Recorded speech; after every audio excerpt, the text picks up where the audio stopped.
Good morning. Welcome to today's EMPA August webinar. My name's Barbara Ryan and I'm the chair of EMPA. On behalf of us all, welcome to the webinar.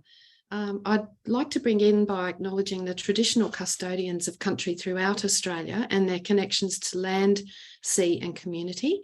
We pay respect to their elders past and present, and we extend that respect to all Aboriginal and Torres Strait Islander people today. I'm joining you today from the lands of the Waka Waka, Guyval and Jarraway people. So I'll hand over now to our facilitator for today's webinar, Phil Campbell. Phil's a member of our board and he's also a keen weather watcher and climate watcher. Over to you, Phil. Thank you, Barb, and good morning, everyone.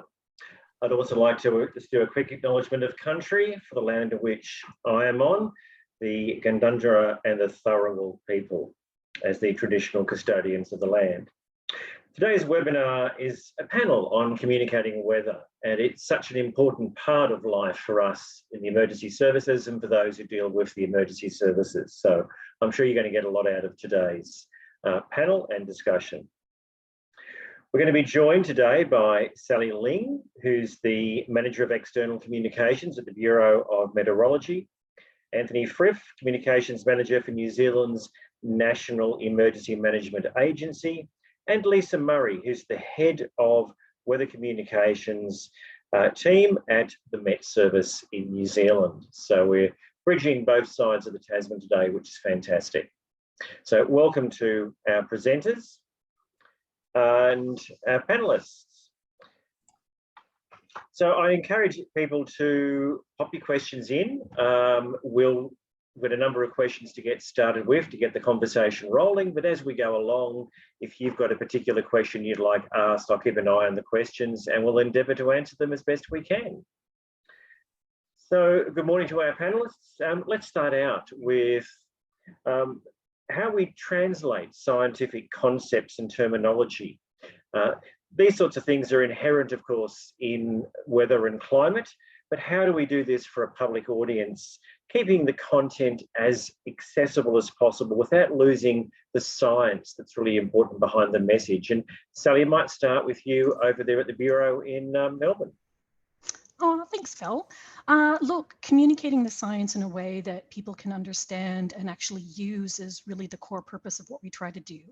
A recent example of what we've done is sort of updating the probabilities of the rainfall on our bomb weather app. We had lots of feedback and lots of complaints that the way the rainfall was displayed was really complicated. And when it boiled down to it, what people wanted to know was, if it was going to rain, how much rain was likely? Could they put out their washing? Could they go on a picnic? Would they need to change their transportation? So what we did was we simplified the probabilities and we actually condensed sort of the level of rainfall into whole numbers rather than sort of decimal points. We've had some really good feedback, but we still know that we need some work to do to explain those probabilities. But we're hoping that as people get used to it, well, actually we know as people get used to it, they'll find it much easier to understand the likelihood of weather or rain and how much they're going to get at a particular time.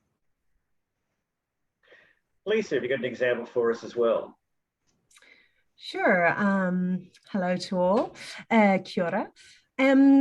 I guess probably one of the best examples and probably one of the most impactful examples we've had in a while have been our severe weather warnings.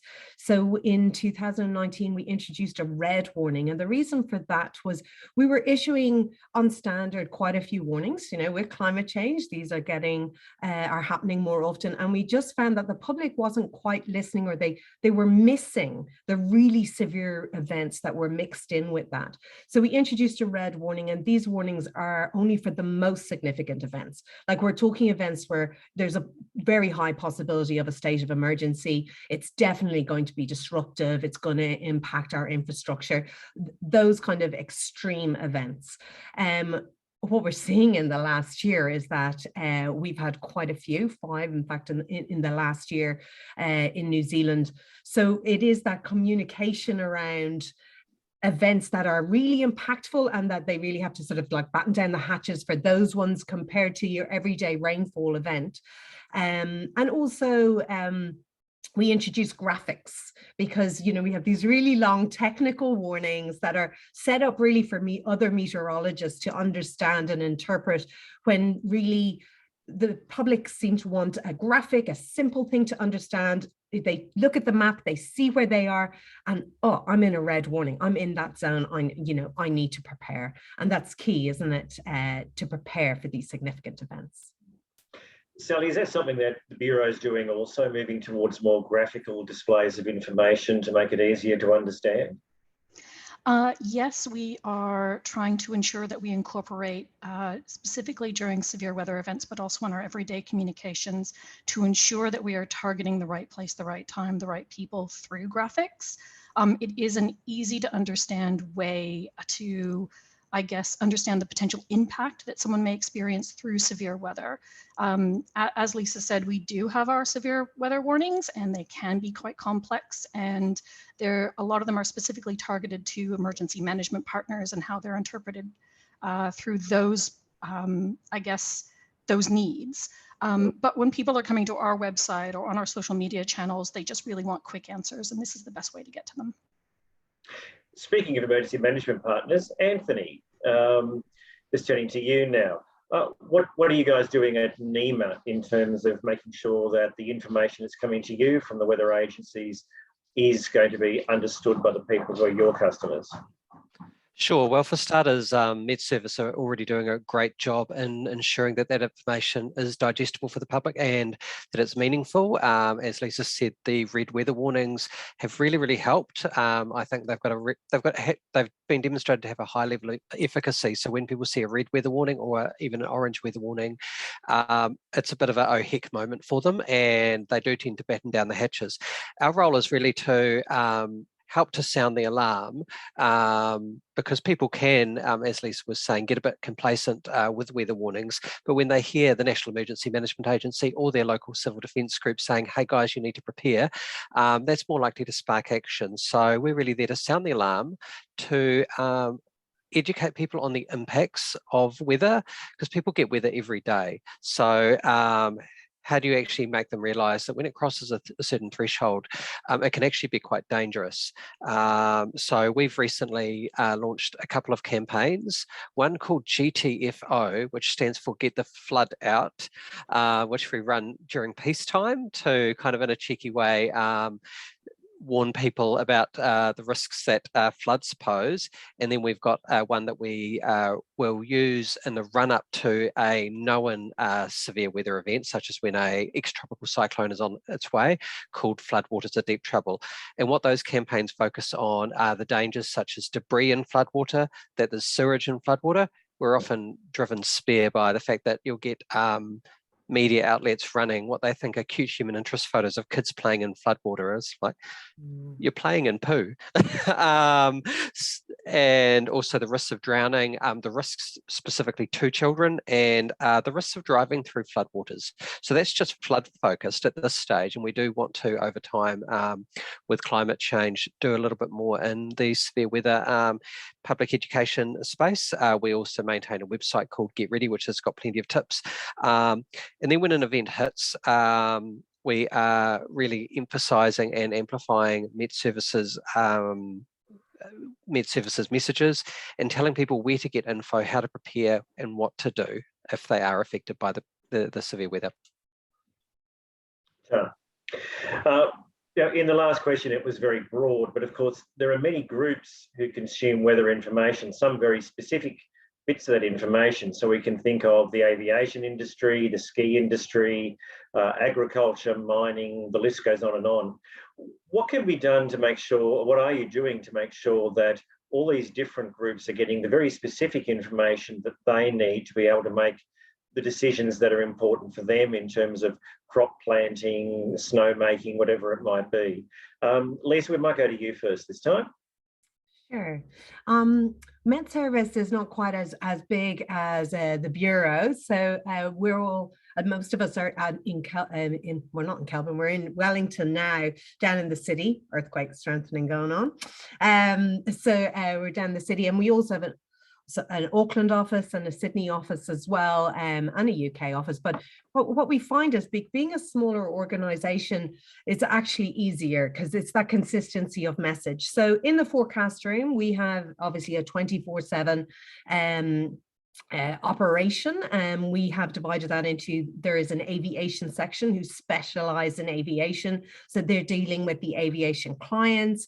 We also have a team outside of the forecast room who deals with that relationship as well, and then we have for marine, we obviously, being where New Zealand is, we have like nearly 15% of the Earth's oceans to do high seas warnings for. So we have a marine section that deals directly with those and deals with the ferries and deals with any sailing or shipping that is going on in our region.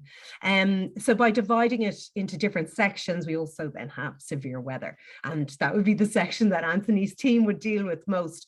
They deal with thunderstorms, they deal with tropical cyclones, and are experts in that area. And then we have this public section that we have for our public stuff. So that's the stuff that goes on our website and all that on our apps and things like that. Then we have a comms section, which is my team, which is meteorologists who really push for those, making sure the message is getting out there. And I'm sure we'll have a discussion about the different avenues in that space as well. And then finally, we have a consultancy team. So if there's a particular group of people who need really specific, like really detailed information, our consultants work with them. And so they get like right down into the nitty gritty. So by doing all of this right across the board and dividing into sections, it's making sure we have all the groups covered, because that crucial, especially the life and death information, and that, you know, for businesses too, that's not just people, it's life and death for some businesses, and our infrastructure is so key. So we do have that across the board. And then for consistency, we make sure as that all the meteorologists are honing in. We have meetings 3 times a day, 2 in the morning, 1 at night, that we're making sure that that consistency in that MetService weather story and the story that we need to get out to people is consistent as well. That's great. Thanks, Lisa. Dr. Barbara Ryan's just dropped in here because Barbara's got a few insights that she'd like to share as well.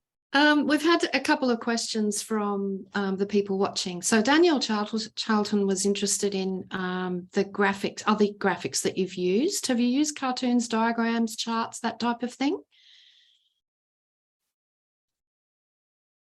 Is this to me? I think it was you, Lisa, that brought up the graphics and the visuals. Yes, yeah. We actually have, we're open to anything is our approach in the comms team. We're gonna, and you have to change, comms changes all the time. We use social media a lot, and we find it really good way of getting our message out. And we also work really closely with media, because not everyone's gonna check the weather forecast or follow you on social media.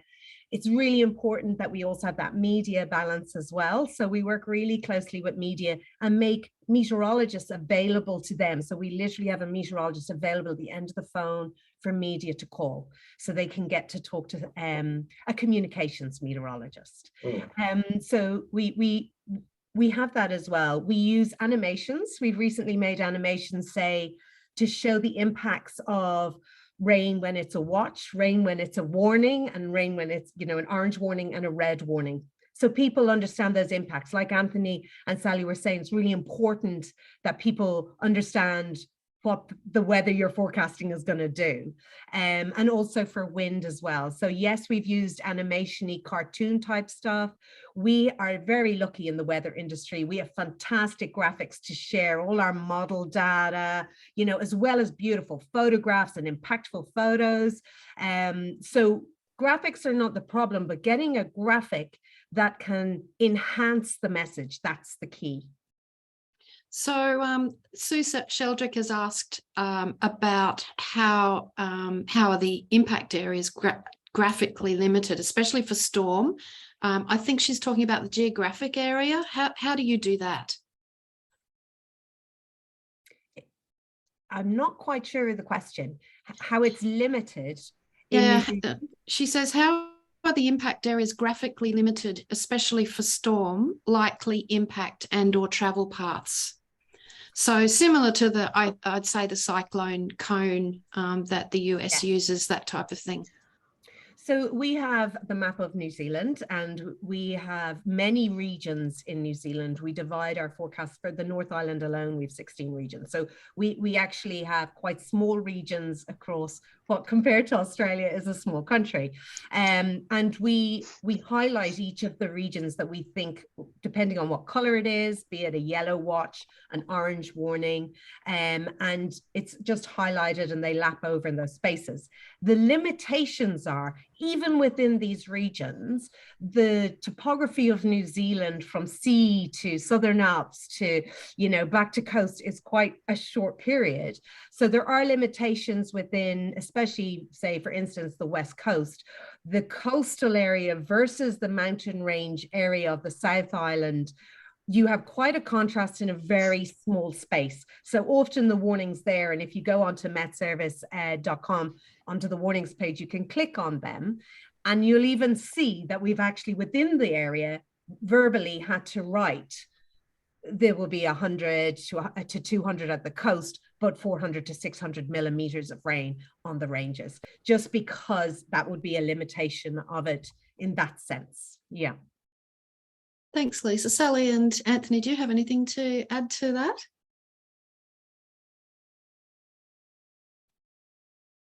Nothing from me. Just want to again, add how valuable it's been that MetService have started colour coding their warnings. It just makes things much easier for us in terms of getting the public to take weather warnings seriously and to take action. And I just wanted to add on to something that Lisa said, because I completely agree, that we need to actually meet our audience where we are. And one of the things that we need to do in our organizations is to ensure that we are connecting with all of the citizens of the people, or all the people who are actually kind of in the confines of the country that we're working in. It's really important to use the channels that we have, but also adapt all the graphics, the videos, all of the work that we do, but also ensure that it's true to the science, because it's part of the work to ensure that people can take what they learn from that graphic and apply it to future situations. Yeah, on that particular line, Sally, we've just had a question from Andrew Marshall. He says there's been some work here, Bendigo Council, on multi-sensory alerts for people with disabilities. For example, you may smell X, Y, or Z, you may hear A, B, or C, you may feel D, E, or F, to complement able-bodied messaging. Is this something that you're doing, Sally, and I'll ask the same for you, Anthony and Lisa, to help people with disability and some of the people who may not get traditional messaging that we've just been talking about? I am more than happy to take a stab at that to start with. One of the things that I am exceptionally passionate about from my previous work, where I was actually a communicator at the NDIS, so the National Disability Insurance Scheme for Australia, is to ensure that we are getting the message out to all Australians when they need to hear it. And that also, as I said earlier, meeting people where they are to ensure that it's our responsibility as communicators to make sure that we're delivering that message. We haven't gone down to the depth of the multi-sensory alerts. I think that's a fabulous idea and something that we should really be looking into. I think the first step that we would want to be taking is to ensure that we're working with our emergency management partners, that we are incorporating, I guess, all the support necessary for Australians to understand. So those with a disability, those who may have an intellectual disability, or those who may have mobility issues, for example, to understand that when they are in a severe weather event, what options are open to them and what are the next steps that they can take. So really, I guess, building into the community, the resilience that needs to happen when something does happen. Anthony, I'll throw over to you now with the same sort of question. Sure. And so in terms of going into nuanced sensory messages, not at this stage, and I think that's a great idea. We've actually got a new ministry for disabled people called Whakaha, which has been set up, and that's a conversation I think would love to have with them and the wider disability community. At the moment, it's really about, as Sally was saying, meeting people where they are and making sure that everyone has got is able to access emergency messages before, during, and after an emergency. So, for example, we've upgraded our Get Ready emergency preparedness website to make sure it meets the top accessibility standards. We have translated the entire website into New Zealand Sign Language, which I understand is one of the most comprehensive projects of its type. We've got close to 70 sign language videos, and I think we're still very early on the journey. We're also about to change the entire legislative framework that governs emergency management in New Zealand, and there'll be plenty of opportunities there to actually strengthen how we work with, support and communicate to disabled communities and other potentially vulnerable communities.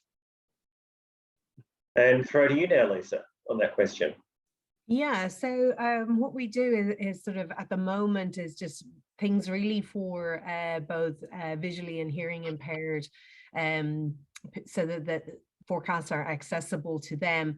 The sensory stuff is really interesting, and probably a conversation Anthony and I can have in the future. I really, it's not an area I know a lot about, so I look forward to learning more in that space. But it's certainly, I think, what you're finding is not just weather organizations, but organizations in general are looking to include and be more inclusive in their messaging. Certainly feedback from the color-coded warnings and on that have been that they're easier to understand for people who maybe with you know, learning disabilities and in that kind of space. And they, the feedback from there has been like, oh, if it's a red, I know I need to do this. So they can teach, it's easier to teach the actions required of a severe weather event. Great, thank you. I've got a question from Robert Goldhammer all the way over in the US. He said, is the region sub-region the smallest geographical area that can be limited or outlined? Do you create any warnings using polygons like is done here in the United States? And I know, having worked for the State Emergency Service, yes, we certainly do polygon-based warnings. Anthony, I might throw to you on that particular question. In terms of generating the warnings, that would be MetService. One thing we can do is use the emergency mobile alert system, which involves basically doing polygons over a geo-targeted area if there's some really severe impacts that we need to warn people of, or if we need to advise people in that area to evacuate. And we've done that a couple of times, I think in Westport recently, and in other areas such as areas affected by fires. So yes, we can issue warnings using geo-targeted polygons, but in terms of the development of warnings, that would probably be a question for Lisa. Yeah, we do use polygons, and also we're looking on sort of a subscriber type thing where people can get alerts based on their regions to do warnings, and I think that's a lot of agencies are looking at that kind of stuff now, because you know, people with busy lives, they're not often maybe focused in it, and if you can give them alerts straight to their phone. And we have a countrywide thing for that Anthony was referring to there, alert system where we can alert people, you know, about tsunamis and that kind of thing. But it is also great if people have the opportunity to sign up and just say, look, I'm in Timaru. Anytime there's a red warning, I'd like a message to my phone. So yeah, MetService is certainly working in that space. And Sally, you could add some things from the Bureau's experience in Australia to that as well?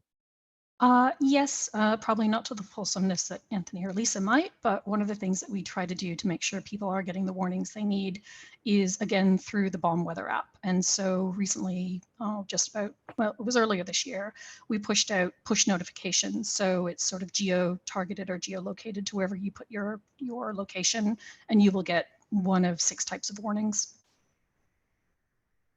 Moving on, one of the challenges for communicators in the weather sphere is the number of amateur providers out there, particularly on social media. We've got people like Higgins in Australia who are semi-professional, pay-for-service people providing weather information. Some of these have enormous followings in the hundreds of thousands of people. So how do we make sure that our messaging is getting out as the point of truth and cutting through the noise of all these other providers and all the other information that's out there? And Sally, I might start with you on this one, please. Thanks, Phil. One of the things that we try to make sure we're doing is to be 100% consistent all the time for everything. It is not just in weather, but it's a lot of in science related areas where society is sort of splintering. That's kind of the wrong word, but people are using alternate sources of information. We've seen it through the pandemic, for example, and that's no different for weather related communications. So for us, it's to ensure that we understand our audience. We do regular surveys. We try to make sure we keep on top of what the public is thinking, where they are, what their interests are, and then ensuring through every channel that we have, but also through media and our media partnerships, that we are absolutely consistent. Part of it is ensuring, to ensure that we remain that authoritative voice, is to ensure that everything we do is building trust in the community, because we want to ensure that when we say something, people listen and take action should they need to, so they understand the impacts, as Anthony was talking about. But it's also making people, again, more resilient through understanding the science of how we arrived at our conclusions. We do have a very large audience. We have something called the BOM blog, and we try to make sure that we are fostering understanding of the process to arrive at a conclusion. So people, again, can take that understanding, that process, and apply it in the future. We do know through our research as well that we are quite highly trusted, and of course, obviously very well known. And we just try to make sure that we're not doing anything to damage that perception. Great. Lisa, take us through the New Zealand experience there, because I know you've got a similar problem over there, you were saying to me before. Yeah, well, we certainly have a number of people who are in the weather world, and obviously we're the National Weather Service, and we also are the ones who issue the warnings and watches for New Zealand. So it is key for us that when we're putting out warnings, that those messages in particular, and again, I'm going back to this life and death thing, those messages in particular need to get to people. And to have noise, if you want to call it noise, of other messaging out there, we are quick to address it, to be honest, because we're a small nation that really needs some key messaging, and often these events are happening quite quickly, they're developing quite quickly, and those key messages are really important. We address this in a few different ways. We certainly blanket all types of media. We put out press releases. We have our telephone line, as I said, with our meteorologists ready to talk and give quotes or explain or anything in that sphere to media to help that along. We have a very strong following on Facebook and Twitter, and we're on LinkedIn and Instagram as well. But really, Facebook and Twitter we use helping to communicate that severe weather, because we found that has the best uptake. We do things like, the educational outreach aspect of it, where people can understand things a little better. We recently, MetService and Penguin Publishing House wrote the New Zealand Wild Weather book, and that's literally targeting those extreme events, and going back and talking about people's real experiences in them. There's all these eyewitness reports, and so people can put themselves, suddenly there's the Manukau Heads farmer is telling his story, and they can put themselves there, or the granny who is with all her grandchildren trying to look after them during a ex-tropical cyclone in New Zealand. So from that point of view, we're trying to look at all avenues for communication that we can, and we're always looking to new ones and how we can apply to those. Anthony, one of the things that was done by Queensland Police in the floods back in 2011, I think it was myth busting, and Barbara will know that very well. Is that something that's done over in New Zealand as well? And I'll ask the same for you in a moment, Sally. Do you actually respond in any way to some of the misinformation that's coming out, or do you just simply go down a path of putting out the correct information and letting it stand for itself? By and large, we focus on steering people to the single source of truth, so to steer people towards MetService or to their civil defence group, rather than give the myth more oxygen, because if a large organisation like us tries to refute a myth, we potentially give it more oxygen. Having said that, there have been a couple of times in the past where if a misinformation has gone particularly viral to the point that it's alarming people or could potentially pose a risk, we have put something out there, but that's very rare. And Fortunately, I haven't seen it happen as quite so much in terms of weather response and stuff as much as we've seen, say, in the climate change world and in the, say, COVID and the anti-vax community. But it is something we're kind of looking over our shoulder about. But yeah, we're conscious that myth busting can sometimes be counterproductive. And honestly, that's something I'd probably like to see a bit more social science on as well. Just on that, Phil, often I think when something comes out in the weather, or if you see a headline maybe that is misinformation or gives the wrong impression of what's going to happen, certainly if we've had a big event, and a lot of people have lost their homes and they're really feeling vulnerable, and then they see a headline of "here we go again," that kind of thing we have addressed, and we have a good enough relationship with New Zealand media that we can ring them up and say, look, that's wrong, it's misinformation. And at the end of the day, most of them are looking to give the correct information to their followers. And we have a discussion so that they can understand better the situation, so they will change the headline. But you do have to monitor media all the time to nip those in the bud, because once they take off, you can't stop them. So it's trying to get it early on so that you can nip it in the bud, and then the correct story, like you're saying, just keep pushing the right information. Yeah. And I might just jump in there again.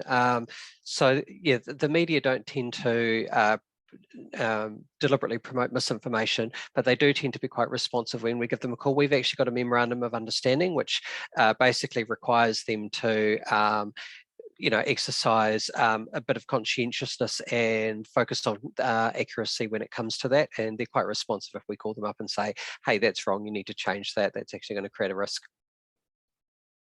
What does the Bureau do with those out there who conflate things or exaggerate things? I mean, do you myth bust in the Bureau, or what's your strategy there? I would actually agree with everything that Anthony and Lisa have said so far, that we don't want to give airtime to things that are definite misinformation, or people who have a large sort of microphone and tend to use it inappropriately. We do take the long view. We try to make sure that when we don't respond directly. We do respond indirectly by, again, working with media to make sure when those incidents do come up that we are actually doing that appropriate science background as well. Sorry, I did myself. Question I've got here for Sally Lisa from Michelle McDonald. Is there a strategy that you adopt to address climate change non-believers? Messages developed in a way to address the warning at hand and not the bigger picture? And would you class this group of people as hard to reach and vulnerable as a result? We might start with you first, Lisa. Hard to reach and vulnerable as a result. Well, yeah, if you're a climate denier, you're not going to prepare for it. And let's face it, the call now is climate change real? The call is, what are we going to do about it? That's where I'm certainly at. Back in 2015, I might have been in the space of trying to convert people and explain to them about climate change so that they understood it more. But certainly now it's we're seeing it in our weather report. In fact, we did a collaborative study on one of the red warnings that we had down in Canterbury in May, June of 2021. And that rain event had massive floodings, a state of emergency region-wide, and they went and they looked at that, all these fantastic scientists, not me personally. It's a collaboration, I'd say. It's MetService, NIWA, there's Victoria University, I think, as well, and Boulder Scientific. They're all in on this, and they did this study where they pulled out, what was human-made climate change versus the natural world, and they were like, how much of that rain was due to climate change? And they found it was 10 to 15%, which is phenomenal amount of rain, extra rain, on top of what was already a severe event. And unfortunately, we are going to be seeing that more. And my call is really to anyone who listens is, use your vote. Vote for people who are going to make changes and going to prepare our communities so that we're not giving over, to our children a land that is just in rack and ruin, that we actually have built some good resources, good wastewater systems, good stormwater systems, and have taken into account where we build and how we build in the future. So yeah, climate change is an interesting one, and all I can say to people is my own experience of it, and I do that constantly if asked.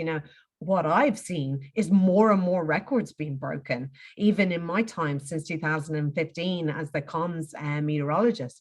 And so I'm constantly dealing with new records. Sure, we've only just seen, we've had the wettest winter on record for, Wellington and Christchurch and many of our other cities. In fact, it's in the top 10 for all our main cities as the wettest on record. These are quite phenomenal events. And if you talk to anyone in the Pacific Islands, they'll be able to tell you their day-to-day impacts of climate change. Sally, over to you on that particular question.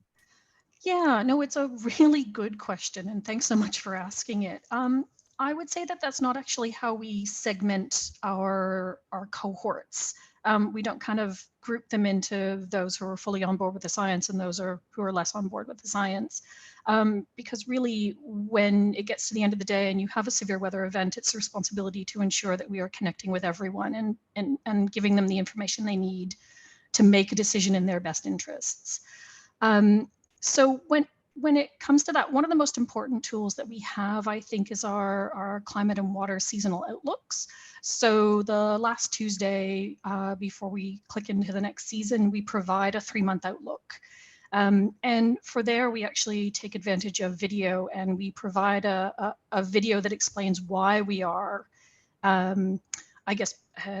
sort of forecasting what we're doing and what you can expect to see. So of course, we've had a lot of media on the most recent one with, everyone's expecting a wetter spring than usual.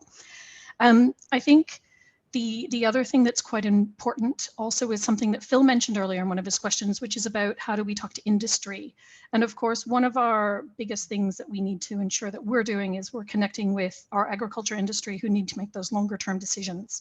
And so ensuring that when we are discussing with industry that are more climate sensitive, in fact, that we're giving them the tools and the information that they need to use in order to make better financial decisions for them and kind of the country. So we haven't changed our approach depending on how much an individual may believe in the science or, climate change. And we don't speak to them any differently than we would anyone else that we would hope to reach. But we do understand that it's really important for us for our messaging to be clear, to explain the science, and that we're providing those tools for people to make decisions. Great, thank you. Anthony, do you want to jump in on that conversation as well? Yeah, I really agree with what Sally's just saying, and that in an emergency, you don't, there's no point in dividing and conquering. Whether or not you believe in climate change, you still need to tie down your trampoline. You're still at risk of flooding. So frankly, we let the climate argument happen outside of our sphere. We may emphasise the fact that with climate change, these events are likely to be more frequent and severe, and you need to prepare them. But that's probably the extent to which we go, because there's no point us having an argument with people. We just want to tell people to focus on the impacts, where to get information, how to prepare, that kind of thing.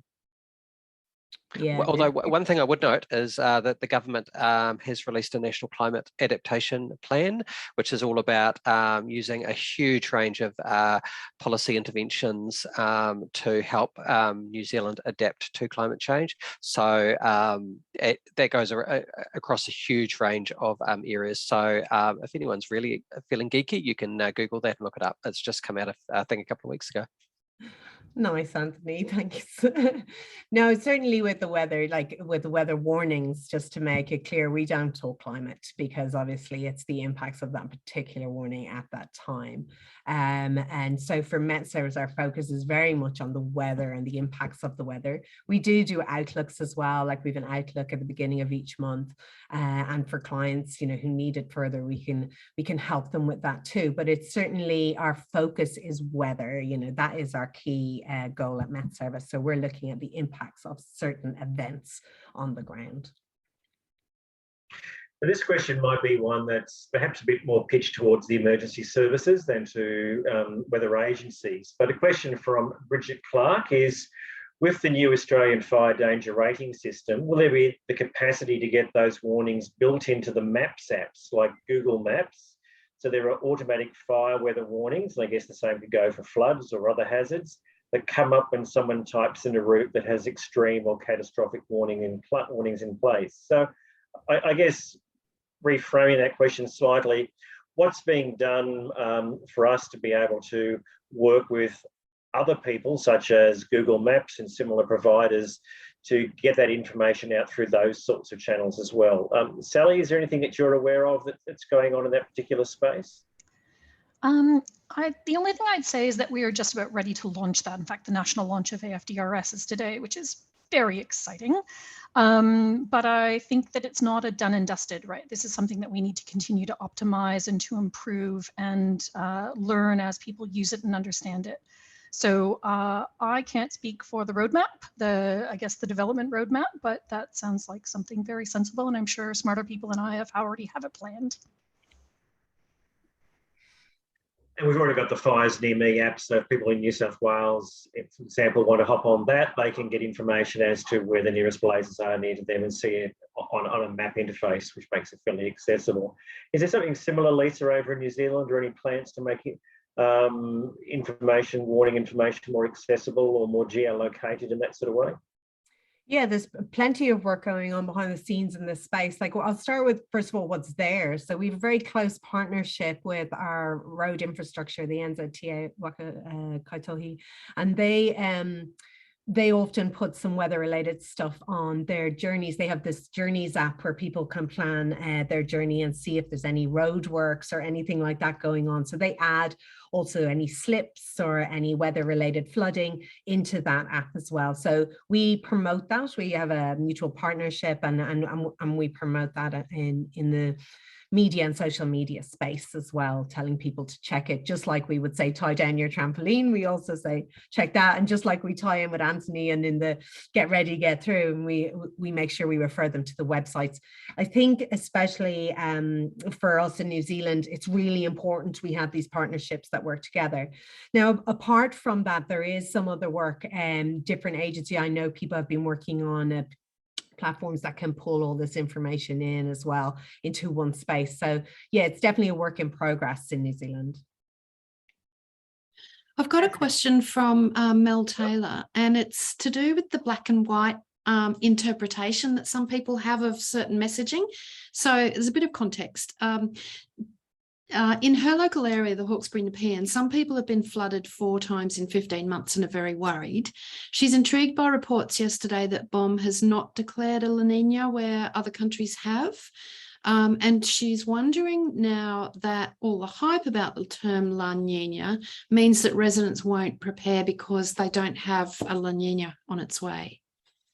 What's your, probably go to Sally first about that. I'll do my best to answer that question. It's obviously a location in the country that is very sensitive, has experienced a lot of trauma, and that we're very conscious of ensuring that we're getting the message out to the right people. I don't really have, I think, what is a comprehensive answer, unfortunately. All I can say is that should we actually move into declaring a La Nina, we will be spreading that message far and wide.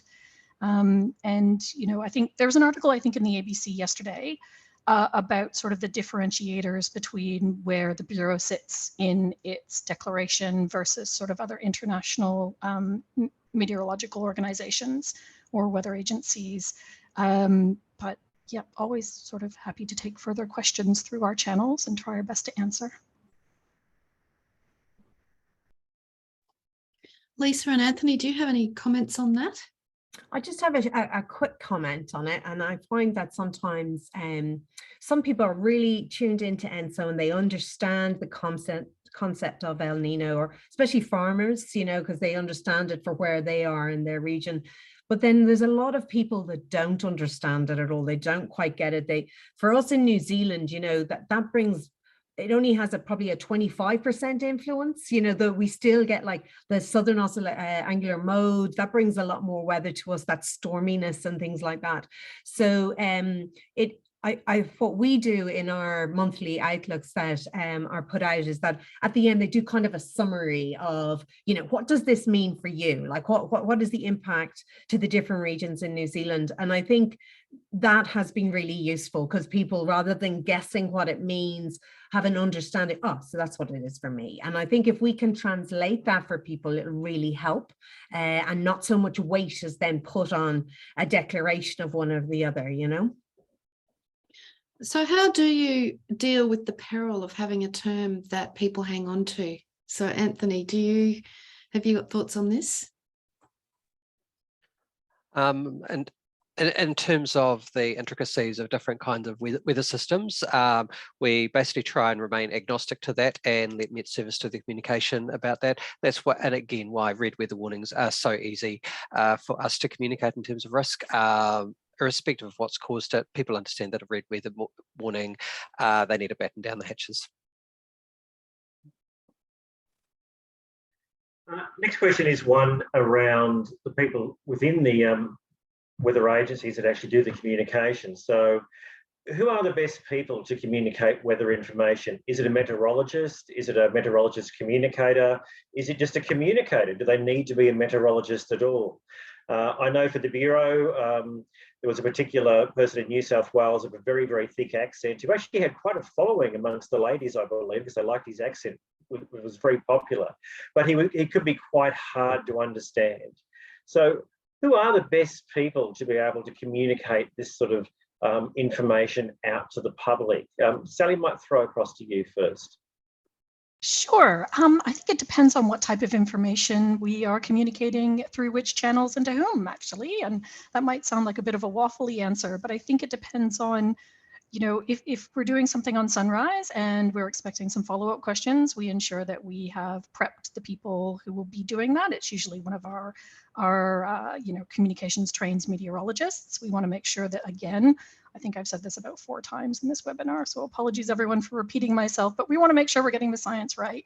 You know, there's nothing worse than somebody saying the wrong thing and having that go public forever. You know, on social media, we take those key messages that we have that we're communicating and we adapt it to that audience. Obviously, you can't have, you know, as complete an answer, but we can link through to sort of fuller information, our website, previous declarations, videos, that kind of thing. So, you know, if you're talking about one person on screen identifying, you know, that's very different from sort of that strategic communications when you're doing a larger announcement, for example. And the other thing I'd say is that we try to make sure that when we were talking about community impacts, that we actually have someone who is well aware of that, which can be very different from sort of putting a climatologist in front of a media outlet if we're talking about a seasonal outlook. So Lisa, are you also picking the right horse for the right course in New Zealand as well in terms of weather communication? I like to think we are. Certainly, look, this industry and some of the people I work with at MetService are some of the smartest people I've ever met in my life. You know, they brains to burn, but unfortunately not everyone who's loads of brains is a great communicator. And what we really need are science communicators, aren't they? We're talking about that. It's a growing industry at the moment. You need people who can take the science and put it into simple terms, use simple words, aren't using jargon, aren't making assumptions about what people know. You know, any talk I do is like, no question's a stupid question, just ask it, because if you don't know it, someone else won't know it, you know, and it's addressing all those things. We, at the moment, I have a small team of meteorologists who have been trained in communications. I'm a meteorologist myself, but I feel like I've been doing communication so long. I'm more in that kind of world now, and that's how I'm thinking. So that's what we want. We want meteorologists that can have a little bit of both. MetService certainly quite a few years ago now, as part of our recruitment to the meteorologists and training meteorologists we were taking on, we're looking for people who are good communicators, because not only in in the public scenario, but in the consultancy scenario, in the explaining about models to people, in the impacts, there's so many different areas of it. So I would say the key is a good communicator. Unfortunately, in a complex science environment, it's really hard to train someone up in the meteorology. It's probably easier to train in the communication.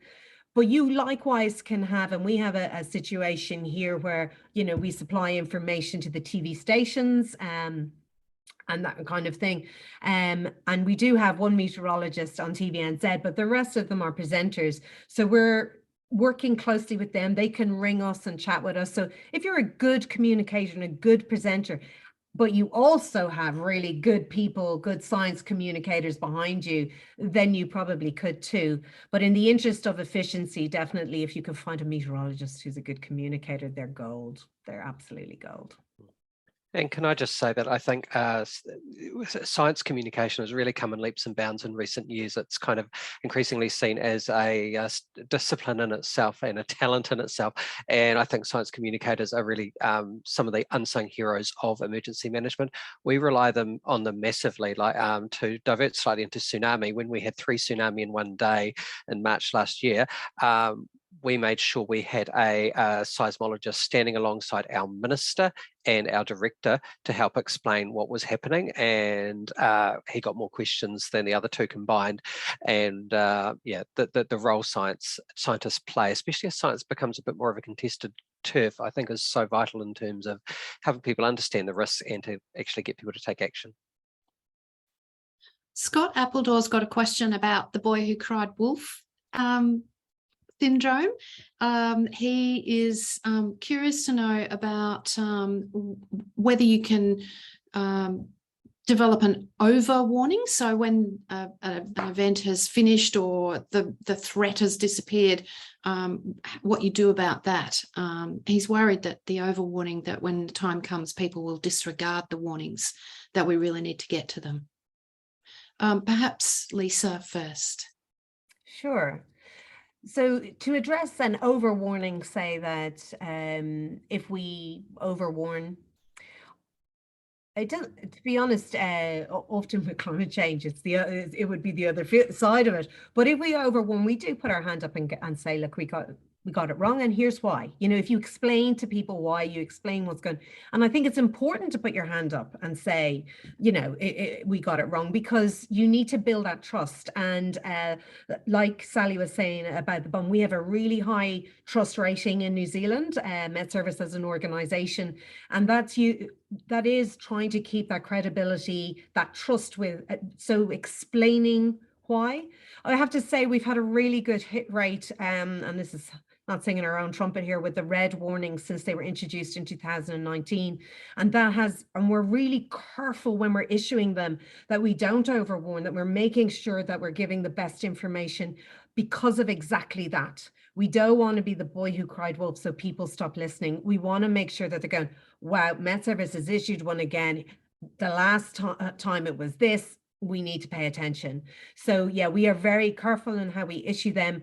We don't issue them just by ourselves. We work with regional councils and the hydrologists there and NEMA, and we're working with them to see, well, what are the impacts, and is that enough that we need a red warning? So yeah, boy who cried wolf is a scenario that weather services have to deal with all the time. And that's why, you know, we have really passionate people in the forecast stream. They want the best messages out there. At the end of the day, it's their family, their friends, their communities that are being affected. So they're really, they really want to get it right, and we strive to do that. And luckily, with these red warnings, have been quite successful. Anthony, over to you on that question. Yeah, I think the coloured weather warnings have really helped, because it's helped to distinguish between the really serious events and the ones that are going to cause disruption but aren't quite as serious. What people often forget is that in the parable of the boy who cried wolf, there was a wolf. So if something doesn't eventuate in the way that it was warned, it doesn't mean you can get complacent. but yeah, we've got to be careful of that. We have similar discussions in the tsunami space. A lot of it we find is the perception that the public sometimes have that scientists have got a crystal ball, that they've got some omniscient snapshot of exactly how an event might play out, whereas it's actually a gradual and dynamic gathering of information. And so often, for example, in our discussions with the media, we're helping them to understand this and to ensure that they're actually quite forgiving when things deviate from the forecasts. That way you don't get people basically undermining the scientists simply because Mother Nature threw a curveball at them that they simply couldn't ever have forecast. And Sally, we're getting close to the end now, but would you like to comment on that particular question as well? Yeah, I would. I think the other thing to note is that we're not no organization is sort of standing still, that we're always adapting and improving our warnings to make sure that we are taking, I guess, people's reactions into account. And I guess the great example is the reduction from 6 to 4 for the FDRS release, the fire danger rating system. You know, we've made that much easier to understand. It's at a more geographically targeted level. It will help people make decisions better. So I think, you know, even if there is a boy who cried wolf with no wolf situation, that doesn't mean we don't learn from it and apply those learnings to future warnings. I might just wrap up now with a final question to each of our panelists. So where are we going with weather communication now? What do you see as some of the trends or some of the things that we should be watching out for in the near future, the next couple of years to 5 to 10 years? So Lisa, what are you seeing as coming up that we should get excited about? In the communication space rather than the weather space, because the meteorological brain of mine is into the extreme weather space. Yeah. In the communication space, I think that we're going to be getting more personal. Like we've recently done, and I know BOM do it as well. You go out to the public. What are you looking for? What do you want? And how can we supply that for you? And especially we're seeing with our I say younger generation, I'm included in that, obviously, we're watching Netflix, we're not watching TV. So where are you getting, you're not seeing adverts, you're not seeing, how are you getting your weather information if you don't have the app on your phone? And an awful lot of people just go to Google, Google weather or whatever. And we're like, no, that's just one weather model. And we're looking at loads of weather models and we do the warnings, so how do we transfer that over? That's education. So I think we're going to see a lot more, the meteorologist in your house or the weather information in your home, and it'll be more personable, it'll be more conversational, and the technology that will do that will have to just keep with the times so that we can keep up with all the people in New Zealand, in our case, in Australia, and others, I'm sure for those watching around the globe as well. It is that getting the information in diverse ways out to as many people as possible. Anthony, your thoughts around what the future holds? So I think the growth and evolution of science communication is a really positive trend. I think also, as Lisa just touched on, getting information to as many people as possible. I think in the past we've tended to focus on a pretty homogenous community, and we like, for example, in New Zealand we've got some incredibly diverse communities, and we need to make sure that we are reaching out to them and getting the information to them rather than expecting them to come to us when we're not necessarily, we may not be involved closely in their cultural networks and so forth. Because I think the onus is on us to provide that information to everyone rather than expect them to come to us. And I think we're going to see a shift in priorities.